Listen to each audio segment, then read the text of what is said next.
idea was that somehow you make better decisions that way. Now the researchers couldn't really say why you were making better decisions that way, but the results of the study seem to definitely indicate that you were making better, or the people were making better decisions when they were in one of these hot states, and the one that they specifically tested for was hunger. So the upshot of the study ended up being gamble hungry, which is a really weird thing because you're always wanting to order food at the table and stuff like that. So yeah, it's I don't know, I don't know. Anyways, I'm breaking that rule today because there's Chinese food on the way.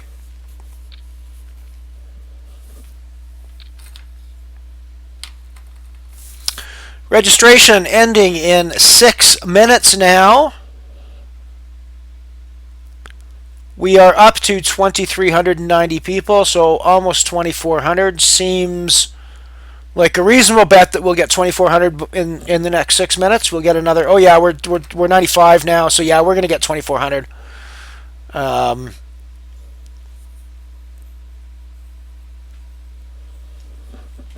so we'll be over $12,000 in prize pool for sure. Maybe 12. I don't think we'll be as high as 12.5 necessarily, but I mean, I think expecting us to get to 2,500 is a little bit much at this point. 100 people in 5 minutes, maybe it's possible.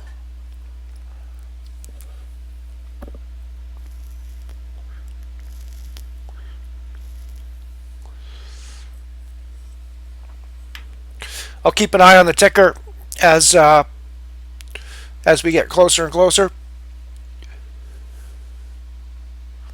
Obviously, we're still not in any sort of comfortable spot with our stack. We still need to be looking to get chips in the middle with strong hands. We just haven't really been getting a ton of strong hands that we could do that with. And I think doing it in an intelligent way, like we did with the hand with all the hearts in it, is the way to go here. We don't necessarily need to be just throwing our chips in the middle willy nilly. If we've got a chance to see a free flop, I mean, in a game like Omaha, and especially 5 card Omaha, the flop's going to make or break your hand.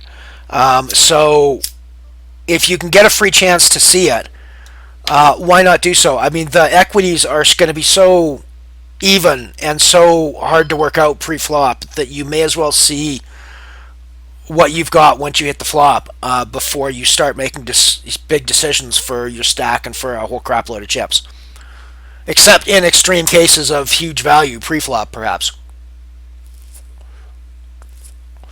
Or in stack dictated cases as well.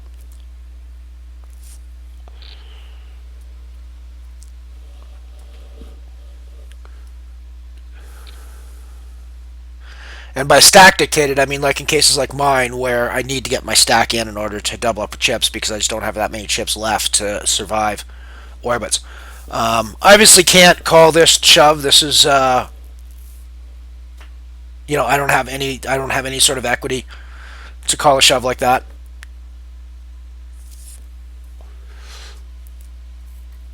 I can fold and survive to play another few hands and see what else I get. And there's really no reason to get involved here necessarily, even though it's my big blind.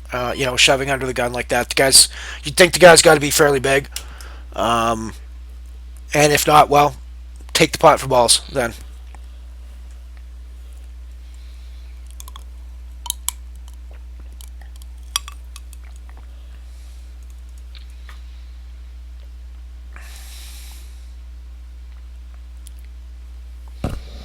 We could think of playing this for fewer chips. The ace 5 6 is a reasonable low set. The ace king 10 gives us Broadway stuff, but obviously for the shove, it's not something that we're going to put all of our chips in and pray for the best on at this stage. Not that, because we don't have to do it. If that third ace hadn't come up, this would be the sort of hand that but I think it's the sort of hand that we're going to do it anyways. Greed tech could be in with a whole bunch of things, and I think we need to start building our chips back up again. We're not really doing this to get everybody to fold. We're actually doing this to get Greed Tech to call us with a weaker hand, and for us uh, to double up. But we're happy with everybody folding as well. That's a great flop for us. Oh no, it isn't because he's got tens. Fuck. Oh well, we're done. We're out.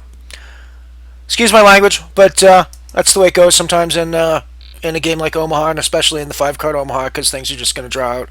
I mean, I honestly think he didn't really have any business calling that hand, but then again, I'm no expert in 5 card Omaha high-low, so I don't really know. I certainly would not have been wanting to call those bad odds with that kind of hand. I was shoving 10 big blinds there basically, well, 8 big blinds, and he's only got one in the pot. So I don't necessarily think that was the best play on his part. But I also don't think it was the kind of thing that I could get it, that I could avoid shoving myself. So I think I sort of had to get it in there.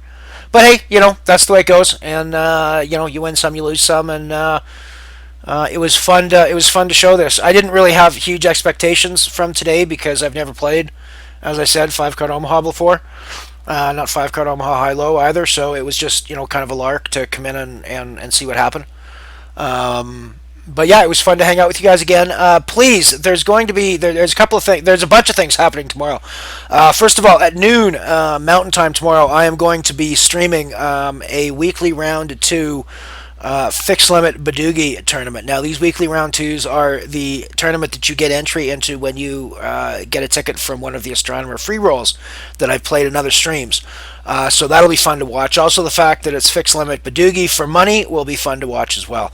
I think. Then at 6 p.m. there is an extra special tournament that is especially made for this particular stream that I hope people will reg into and go. It is at 1800 6 p.m. Mountain Time. If you search for Elron in the PokerStars tournament lobby, you should find it without a problem. It's a $1.10 Omaha 8 fixed limit Omaha 8 tournament. And we will be streaming live from first cards till last cards. Whether I'm still in the tournament or not, I will be covering the tournament from start to end. And then, time permitting, if the 08 is finished, I also plan to jump on at 9:20 p.m. Mountain Time again for the Sunday Raz, which is the same Raz tournament that I played last week, which is a 110 buy-in that runs at 9:20 p.m. every night Mountain Time on PokerStars, and I quite enjoy playing it from time to time, and I'm turning it into a regular thing on Sunday evenings here on the stream. So I hope you'll join me for some of that. I hope you'll reg in the tournament. The password for our tournament is Elron66. We're not being very secure with it at all. It is simply my username. Please invite your friends. Invite anybody you think might want to play in it. We want to have as many people as we can, and we'll be streaming it live on stream as we play. So looking forward to seeing you all tomorrow. Thanks for hanging out with me and watching some 5 card Omaha high low, which, as we all know, is anything but HoldEm. Talk to you tomorrow. Bye.